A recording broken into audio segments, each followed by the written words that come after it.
नमस्कार दोस्तों, point two point YouTube channel पर आप सभी का स्वागत है।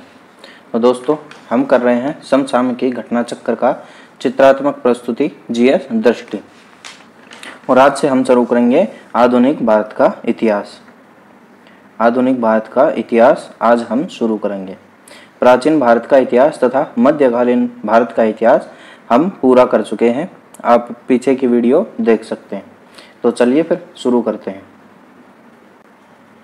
आधुनिक भारत के इतिहास में क्या क्या पढ़ेंगे वो देख लेते हैं एक बार।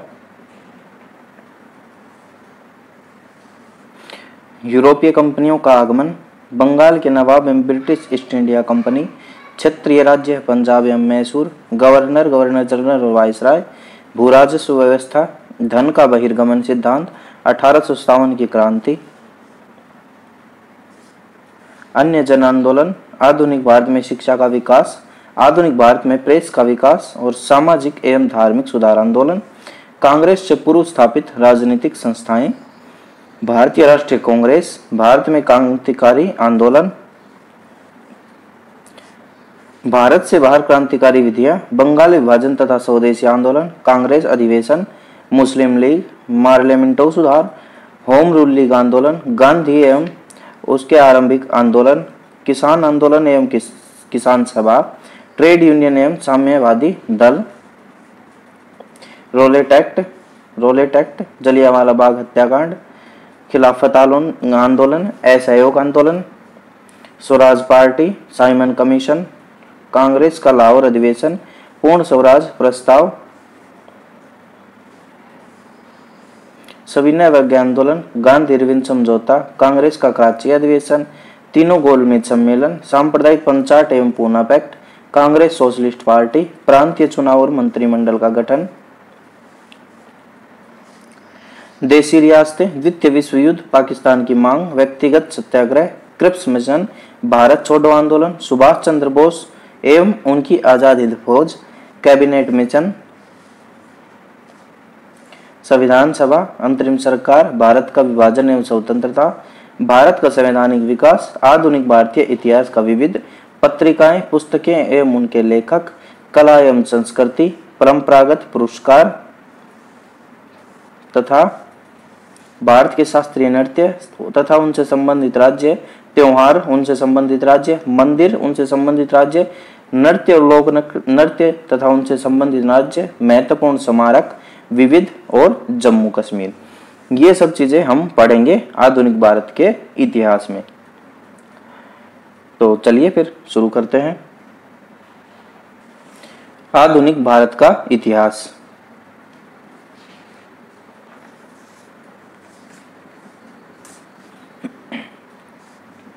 यूरोपीय कंपनियों का आगमन। यूरोपीय कंपनियों का आगमन सबसे पहले आए पुर्तगालियों में कौन? वास्को डी गामा 1498 ईस्वी में भारत के लिए नए समुद्री मार्ग की खोज की थी। भारत के लिए नए समुद्री मार्ग की खोज किसने की थी? वास्को डी गामा ने। अहमद इबन मजीद सहायक था। ये कौन था? ये एक गुजराती व्यक्ति था जिसने वास्को डी गामा की खोज की थी भारत के लिए नए समुद्री मार्ग की खोज करने में। कालीकट के शासक जमोरिन द्वारा स्वागत। वास्को डी गामा का स्वागत किसने किया था? कालीकट का एक शासक था राजा जमोरिन, उसने। काली मिर्च के व्यापार से 60 गुना अधिक मुनाफे की प्राप्ति। तो वास्को डी गामा को जो भारत से काली मिर्च लेके गया था उससे व्यापार करने से 60 गुना अधिक फायदा हुआ। चलिए, फ्रांसिस द अल्मीडा भारत में प्रथम पुर्तगाली वायसराय एवं गवर्नर 1505 ईस्वी। भारत में प्रथम पुर्तगाली वायसराय एवं गवर्नर कौन था? फ्रांसिस दी अल्मीडा 1505 ईस्वी में। ब्लू वाटर पॉलिसी या शांत जल की नीति किसकी थी? फ्रांसिस द अल्मीडा की। ध्यान रखिएगा, बहुत इंपॉर्टेंट है। ब्लू वाटर पॉलिसी या शांत जल की नीति किसकी थी? फ्रांसिस द अल्मीडा की। हिंद महासागर में प्रभुत्व स्थापना हेतु। तो यह नीति किस लिए चलाई थी? तो यह नीति चलाई थी हिंद महासागर में अपना प्रभुत्व की स्थापना करने के लिए चलाई थी फ्रांसिस द अल्मीडा ने। अल्फांसो द अल्बुकर्क भारत में पुर्तगाली शक्ति का वास्तविक संस्थापक किसे माना जाता है? अल्फांसो द अल्बुकर्क को। 1510 ईस्वी में बीजापुर के शासक यूसुफ आदिल शाह से गोवा छीना। तो 1510 ईस्वी में बीजापुर के शासक यूसुफ आदिल शाह से गोवा छीना किसने? अल्फांसो द अल्बुकर्क या पुर्तगालियों ने। चलिए, मलक्का एवं हरमुज फारस की खाड़ी के मुहाने पर स्थित है, पर अधिकार क्या? तो मलक्का एवं हरमुज ये दो जल संधियां हैं जो फारस की खाड़ी के मुहाने पर स्थित है। इन पर अधिकार किया किसने? अल्फांसो द अल्बुकर्क ने। कोचीन में प्रथम यूरोपीय एवं पुर्तगाली दुर्ग का निर्माता 1503। तो कोचीन में सबसे पहला यूरोपीय एवं पुर्तगाली दुर्ग किसने बनाया था? 1503 में अल्फांसो द अल्बुकर्क। तो सबसे पहले कोठी किसकी थी? पुर्तगालियों की। कहां पर? कोचीन में 1503 में। चलिए, अंग्रेज ईस्ट इंडिया कंपनी आरंभिक वर्ष 1599 ईस्वी इंग्लैंड में एक मर्चेंट एडवेंचर नामक दल द्वारा स्थापना। तो अंग्रेज ईस्ट इंडिया कंपनी की स्थापना इंग्लैंड में एक मर्चेंट एडवेंचर नामक दल द्वारा इसकी स्थापना की गई थी 1599 ईस्वी में। दिसंबर 1600 में महारानी एलिजाबेथ प्रथम द्वारा कंपनी को पूर्व के साथ व्यापार करने हेतु अधिकार पत्र प्रदान किया गया 15 वर्ष के लिए। तो दिसंबर 1600 में महारानी एलिजाबेथ प्रथम ने ईस्ट इंडिया कंपनी को पूर्व के साथ व्यापार करने हेतु, मतलब पूर्व दिशा में व्यापार करने के लिए अधिकार पत्र प्रदान किया। कितने साल का? 15 साल का।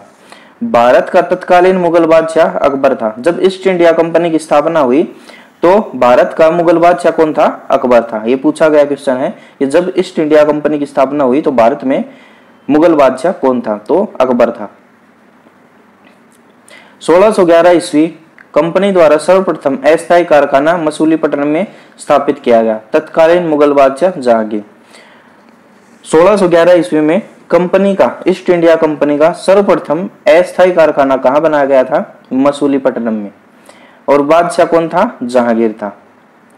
1613 ईस्वी में सूरत में अंग्रेजों का प्रथम स्थायी कारखाना।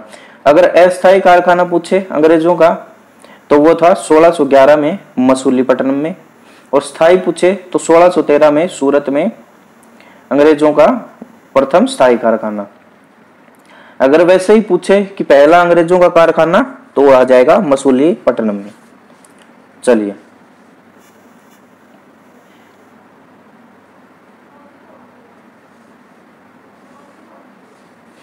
French east India company. French east India company मूल नाम कंपनी देश इंदेश ओरिएंट लेस कंपनी देश इंदेश ओरिएंट लेस। स्थापना 1666 में। फ्रेंच ईस्ट इंडिया कंपनी की स्थापना 1664 ईस्वी में हुई थी। संस्थापक कॉलबर्ट लुई 14वां का मंत्री था कॉलबर्ट, जिसने फ्रेंच ईस्ट इंडिया कंपनी की स्थापना की थी 1664 में। निर्माण राज्य द्वारा हुआ था कंपनी का। खर्च हेतु धन राज्य द्वारा दिया गया। 1667 ईस्वी में फ्रांसिस कैरो अभियान दल का साथ भारत रवाना हुआ। 1664 में इसकी स्थापना हुई और 1667 ईस्वी में फ्रांसिस कैरो अभियान दल को लेकर भारत रवाना हुआ। 1668 ईस्वी में सूरत में प्रथम फ्रांसीसी व्यापारिक कारखाने की स्थापना हुई। 1667 ईस्वी में सूरत में प्रथम फ्रांसीसी व्यापारिक कारखाने की स्थापना हुई। तो प्रथम फ्रांसीसी व्यापारिक कारखाना कहाँ लगाया था? सूरत में 1668 में। 1669 मसूलीपट्टनम दूसरी फ्रांसीसी कोठी स्थापित, और फ्रांसीसियों की दूसरी व्यापारिक कोठी कहाँ पर लगी थी? मसूलीपट्टनम में 1669 में। अंग्रेजों की पहली कोठी कहाँ लगी थी? मसूलीपट्टनम में 1611, और अंग्रेजों की दूसरी कोठी सूरत में 1613 में। फ्रांसीसियों की पहली कोठी सूरत में 1668 और फ्रांसीसियों की दूसरी कोठी मसूलीपट्टनम में। चलिए,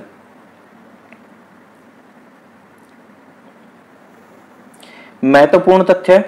अंग्रेजों के व्यापार केंद्र के लिए हुगली के स्थान पर सुतानुती या सूतनोती का चयन करने वाला कासिम बाजार की फैक्ट्री का प्रमुख था जोब चोरनोक। तो अंग्रेजों के व्यापार केंद्र के लिए हुगली के स्थान पर सुतानुती या सुतनौती का चयन करने वाला कासिम बाजार की फैक्ट्री का प्रमुख कौन था? जॉब चोरनोक था। तो ये हुगली की जगह सुल्तानोती क्यों चुना गया था? क्योंकि हुगली पर पुर्तगालियों ने कब्जा कर लिया था, वहां पर पुर्तगालियों ने अड्डा बना लिया था हुगली में। चलिए, तो ये कौन था? जॉब चोरनोक था, सुल्तानोती में कासिम बाजार की फैक्ट्री लगाने वाला। चलिए, कोच्चि ब्रिटिश उपनिवेश के तहत सम्मिलित हुआ 1814 ईस्वी में। कोच्चि ब्रिटिश उपनिवेश के तहत कब सम्मिलित हुआ? 1814 ईस्वी में। अंग्रेजी शासनकाल में अफीम उत्पादन हेतु प्रसिद्ध भारतीय राज्य था बिहार। तो अंग्रेजों के शासनकाल में अफीम उत्पादन के लिए कौन सा प्रमुख राज्य था? बिहार अफीम उत्पादन में प्रमुख राज्य था। पुर्तगालियों को स्वाली नामक स्थान पर हराने वाला अंग्रेज अधिकारी कौन था? Thomas West. तो पुर्तगालियों को स्वाली स्थान पर हराने वाला अंग्रेज कौन था? थॉमस वेस्ट था। हुगली को बंगाल की खाड़ी में समुद्री लूटपाट के लिए अड्डे के रूप में प्रयोग करने वाली यूरोपीय शक्ति थी पुर्तगाली। हुगली को बंगाल की खाड़ी में समुद्री लूटपाट के लिए अड्डे के रूप में प्रयोग करने वाली यूरोपीय शक्ति कौन थी? पुर्तगाली थी। पुर्तगालियों ने ही हुगली पर अपना अड्डा बना लिया था, इसलिए अंग्रेजों को सुल्तानोती का चयन करना पड़ा था। चलिए,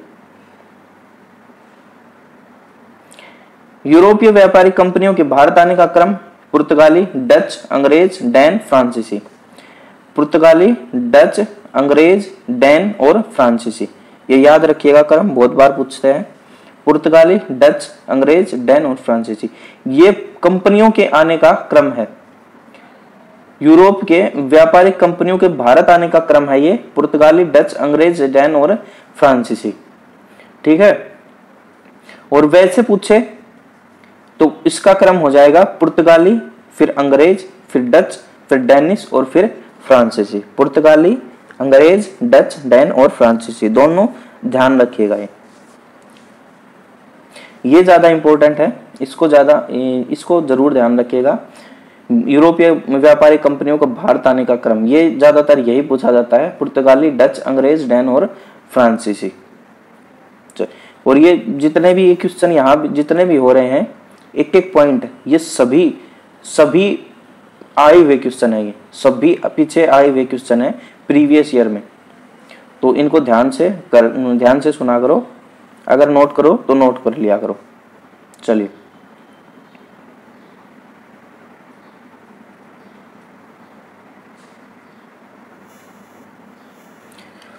भारत में सबसे पहले आने 1498 तथा सबसे अंत में जाने वाला यूरोपीय शक्ति थी पुर्तगाली। तो सबसे पहले 1498 में आए थे और सबसे लास्ट में गए थे 1961 में। गोवा से इन्हें मार के भगाया था, गोवा से इन्हें मार कर भगाया था इनको, पुर्तगालियों को। तो सबसे पहले आने वाले और सबसे बाद में जाने वाले कौन थे?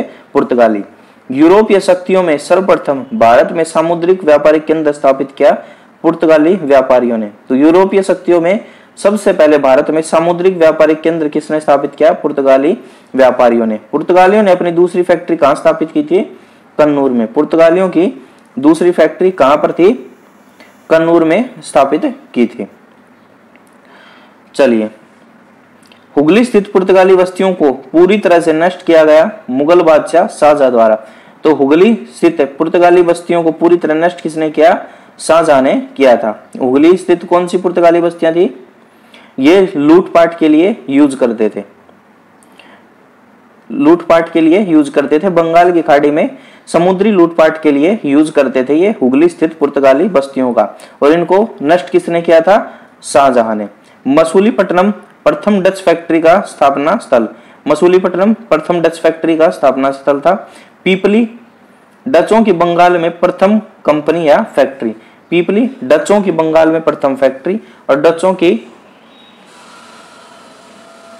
बंगाल में प्रथम फैक्ट्री तो पीपली थी, और भारत में डचों की प्रथम फैक्ट्री कौन सी थी?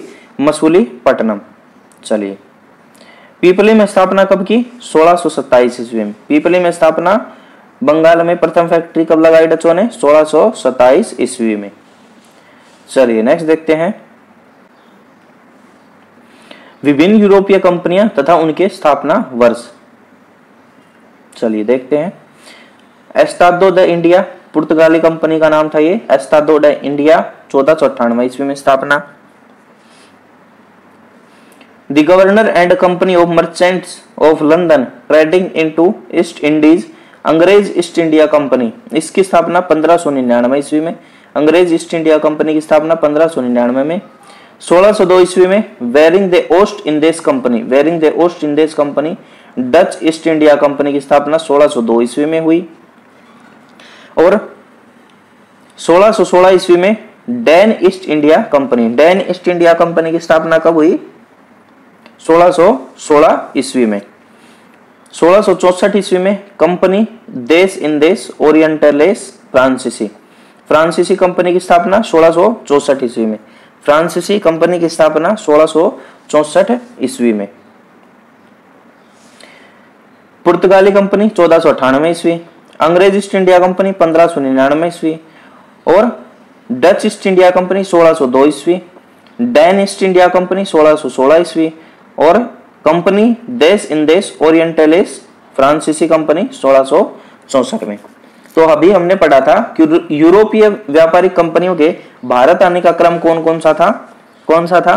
तो सबसे पहले पुर्तगाली आई थी, पुर्तगाली व्यापारिक कंपनी आई थी, उसके बाद डच व्यापारिक कंपनी आई थी, उसके बाद अंग्रेज आए थे, अंग्रेज व्यापारिक कंपनी आई थी, फिर डैन आए थे और फिर फ्रांसीसी आए थे। पुर्तगाली, डच, अंग्रेज, डैन और फ्रांसीसी, ये यूरोपीय व्यापारिक कंपनियों का भारत आने का क्रम था। और अगर पूछ ले कि व्यापारिक कंपनियों के स्थापना का क्रम क्या था, तो स्थापना का क्रम कौन सा हो जाएगा? स्थापना का क्रम हो जाएगा पहले पुर्तगाली, फिर अंग्रेज, फिर डच, फिर डैन और फिर फ्रांसीसी। तो स्थापना के क्रम में पूछे तो पुर्तगाली, अंग्रेज, डच, डैन और फ्रांसीसी। पुर्तगाली, डच, डैन, पुर्तगाली, फिर अंग्रेज, फिर डच, फिर डैन और फिर फ्रांसीसी, ये स्थापना का क्रम हो जाएगा। ध्यान रखिएगा, ये दोनों फिर से एक बार रिपीट कर देता हूं। व्यापारिक कंपनियों के भारत आने का क्रम क्या था? पुर्तगाली, डच, अंग्रेज, डैन और फ्रांसीसी। और व्यापारिक कंपनियों के स्थापना का क्रम क्या था? तो स्थापना का क्रम था पुर्तगाली, अंग्रेज, डच, डैन और फ्रांसीसी। उम्मीद करता हूं कि अब याद हो गया होगा और अब कंफ्यूजन भी नहीं है। चलिए नेक्स्ट देखते हैं। महत्वपूर्ण संधियां।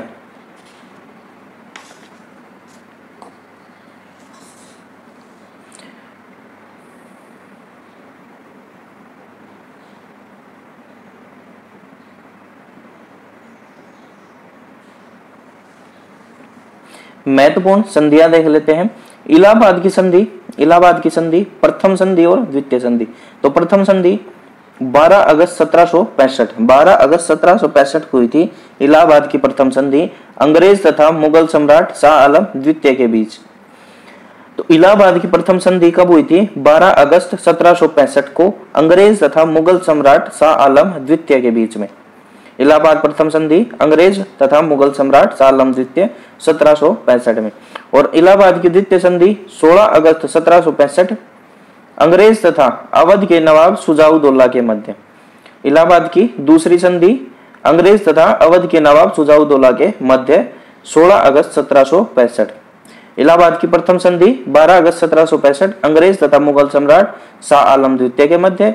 और इलाहाबाद की द्वितीय संधि 16 अगस्त 1765 अंग्रेज और अवध के नवाब शुजाउद्दौला के मध्य। फिर देखते हैं मैंगलोर की संधि। मैंगलोर की संधि हुई 1784 में। मैंगलोर की संधि 1784 में अंग्रेज तथा टीपू सुल्तान के मध्य, अंग्रेज तथा टीपू सुल्तान के मध्य हुई थी मैंगलोर की संधि 1784 ईस्वी में। चलिए मद्रास की संधि, मद्रास की संधि कब हुई? 1769 ईस्वी में। 1769 हैदर अली और अंग्रेजों के बीच। मद्रास की संधि 1769 में हैदर अली और अंग्रेजों के बीच। सालबाई की संधि 1782 ईस्वी में। सालबाई की संधि 1782 ईस्वी में अंग्रेज तथा मराठों के बीच। सालबाई की संधि 1782 में अंग्रेज तथा मराठों के बीच हुई थी। चलिए एक बार फिर से दोहराएं, एक बार फिर देख लेते हैं जल्दी से।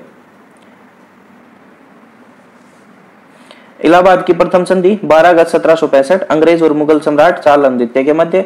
इलाहाबाद की दूसरी संधि 16 अगस्त 1765 को अंग्रेज और अवध के नवाब शुजाउद्दौला के मध्य। और मैंगलोर की संधि 1784 ईस्वी में अंग्रेज और टीपू सुल्तान के मध्य, मैंगलोर की संधि।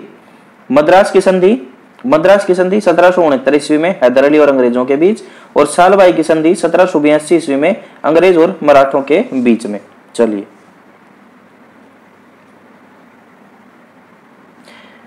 प्रमुख डच व्यापारिक केंद्र देखते हैं कौन कौन से थे। नागपट्टनम, चिंसुरा, मसूलीपट्टनम, सूरत, पीपली, भरूच, आगरा, कोचीन, अहमदाबाद। प्रमुख व्यापारिक केंद्र कौन थे? नागपट्टनम, चिंसुरा, मसूलीपट्टनम, सूरत, पीपली, भरूच, आगरा, कोचीन और अहमदाबाद। ये प्रमुख व्यापारिक डच केंद्र थे।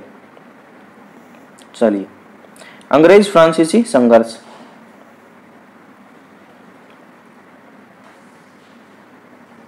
अंग्रेज फ्रांसीसी संघर्ष देखते हैं। कर्नाटक का प्रथम युद्ध कब हुआ था? 1746 से 1748। कर्नाटक का प्रथम युद्ध 1746 से 1748 में हुआ था। किस किस का था ये? अंग्रेज और फ्रांसीसियों का। तत्कालीन कारण अंग्रेज कैप्टन बर्नेट के नेतृत्व में अंग्रेजी सेना द्वारा कुछ फ्रांसीसी जहाजों पर अधिकार के कारण हुआ था। कर्नाटक का प्रथम युद्ध 1746-1748 अंग्रेज और फ्रांसीसियों के बीच। ऑस्ट्रिया के उत्तराधिकार का युद्ध का विस्तार मात्र, ऑस्ट्रिया के उत्तराधिकार युद्ध का विस्तार मात्र था। कौन सा? कर्नाटक का प्रथम युद्ध। एक्सला सापेल की संधि 1748 ईस्वी में से ऑस्ट्रिया का उत्तराधिकार युद्ध समाप्त हुआ। तो एक्सला सापेल की संधि से अगर पूछे कि ऑस्ट्रिया के उत्तराधिकार का युद्ध कौन सी संधि से समाप्त हुआ, तो ये हुआ था एक्सला सापेल की संधि से। कब हुई थी? 1748 ईस्वी में हुई थी एक्सला या सापेल की संधि। और इस संधि से ऑस्ट्रिया का उत्तराधिकार युद्ध समाप्त हो गया। वांडीवास युद्ध अंग्रेज बनाम फ्रांसीसी। वांडीवास का युद्ध अंग्रेजों और फ्रांसीसियों के बीच कब हुआ था? जनवरी 1760 में। वांडीवास युद्ध अंग्रेज फ्रांसीसी जनवरी 1760 में। नेतृत्व आयरकूट अंग्रेजी सेना का। वांडीवास युद्ध में अंग्रेजी सेना का नेतृत्व किसने किया? आयरकूट ने किया। काउंट दिलाली ने किसका नेतृत्व किया? फ्रांसीसी सेना का। वांडीवास के युद्ध में फ्रांसीसी सेना का नेतृत्व काउंट दिलाली ने, अंग्रेजों का नेतृत्व आयरकूट ने। कब हुआ? जनवरी 1760 में। इसमें विजय किसकी हुई? अंग्रेजों की। वांडीवास के युद्ध में विजय किसकी हुई? अंग्रेजों की विजय हुई। चलिए नेक्स्ट देखते हैं।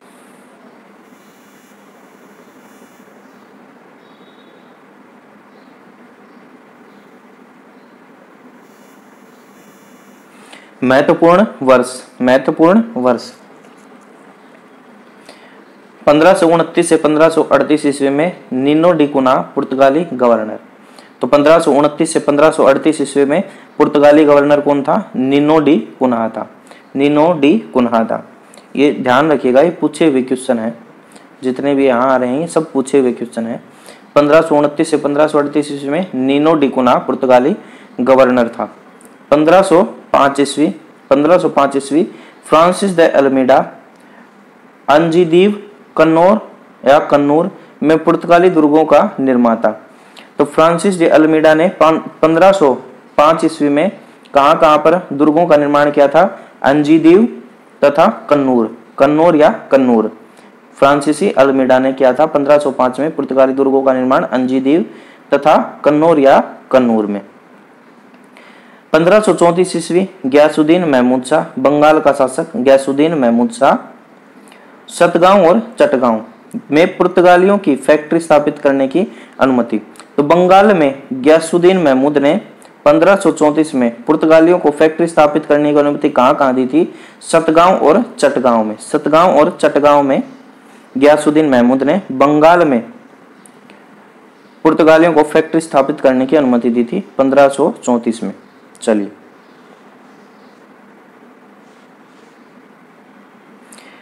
वर्ष 1961 मैनुअल एंटोनियो व वसालो ए सिल्वा। गोवा का पुर्तगाली गवर्नर जनरल। 1961 में गोवा का पुर्तगाली गवर्नर जनरल कौन था? मैनुअल एंटोनियो एम वेसालो ए सिल्वा, गोवा का पुर्तगाली गवर्नर जनरल। पुर्तगाली शक्ति का भारत से पलायन, तो पुर्तगालियों को भारत से भगाया गया कब? 1961 ईस्वी में। एक बार फिर देख लें जल्दी से। महत्वपूर्ण वर्ष 1529 से 1538 में नीनो डी कुना पुर्तगाली गवर्नर था।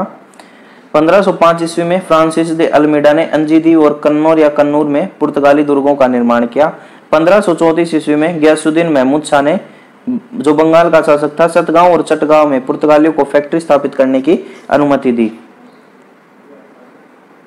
1961 ईस्वी में मैनुअल एंटोनियो वसालो ए सिल्वा गोवा का पुर्तगाली गवर्नर था। जब पुर्तगालियों को गोवा से भगाया गया या भारत से भगाया गया, तब पुर्तगाली गवर्नर कौन था? मैनुअल एंटोनियो या वसालो ए सिल्वा। चलिए,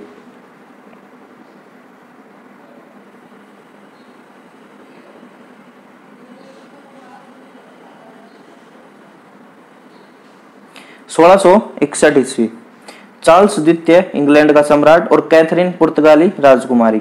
1661 में चार्ल्स द्वितीय इंग्लैंड का सम्राट तथा कैथरीन पुर्तगाली राजकुमारी का विवाह हुआ था और दहेज में बंबई मिली थी। किसको?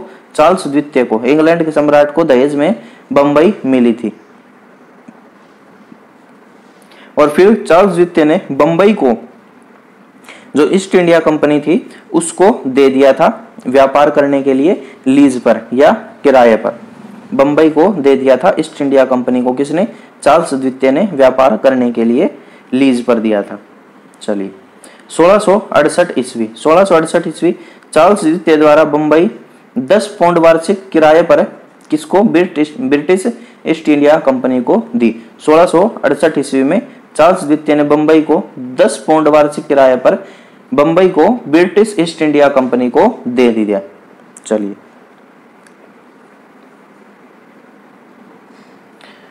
विविध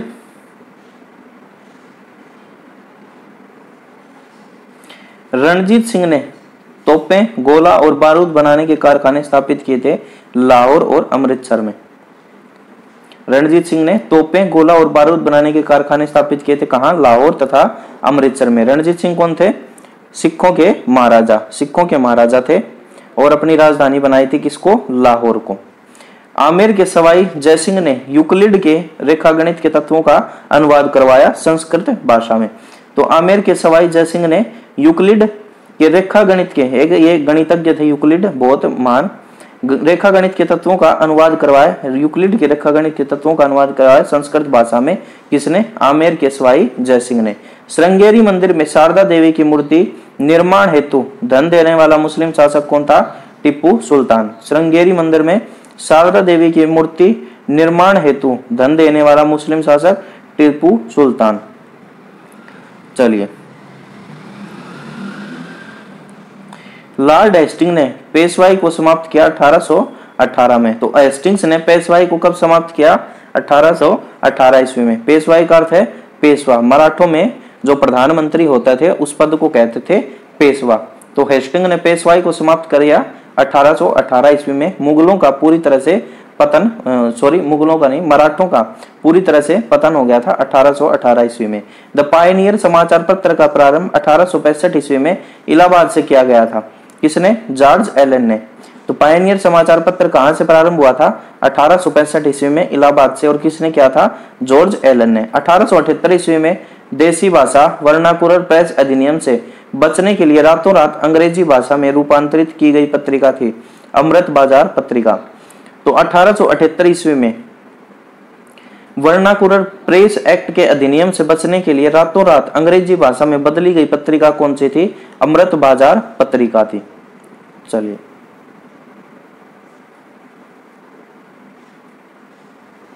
विविध राजसी उपाधि अधिनियम। राजसी उपाधि अधिनियम पारित वर्ष 1876 ईस्वी में।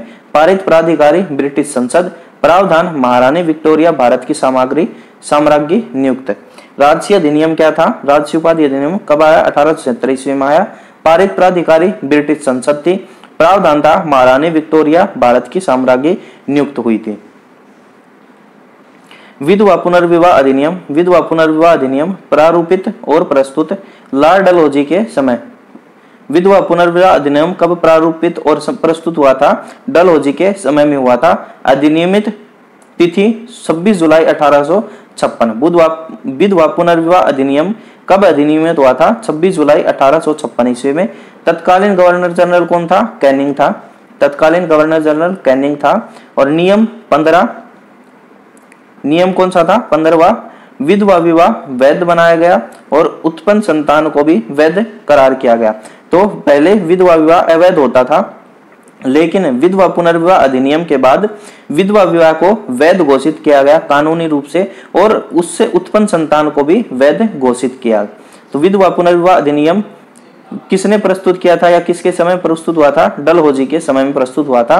और यह अधिनियमित कब हुआ? 26 जुलाई 1856 में। जब कौन गवर्नर जनरल था? कैनिंग गवर्नर जनरल था।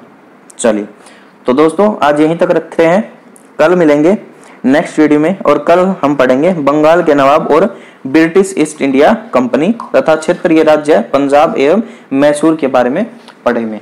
तो तब तक के लिए स्वस्थ रहिए, मस्त रहिए और पढ़ते रहिए। अपने माता पिता का सम्मान कीजिए, उनका ध्यान रखिए। तो चलिए कल मिलेंगे नेक्स्ट वीडियो में, तब तक के लिए धन्यवाद।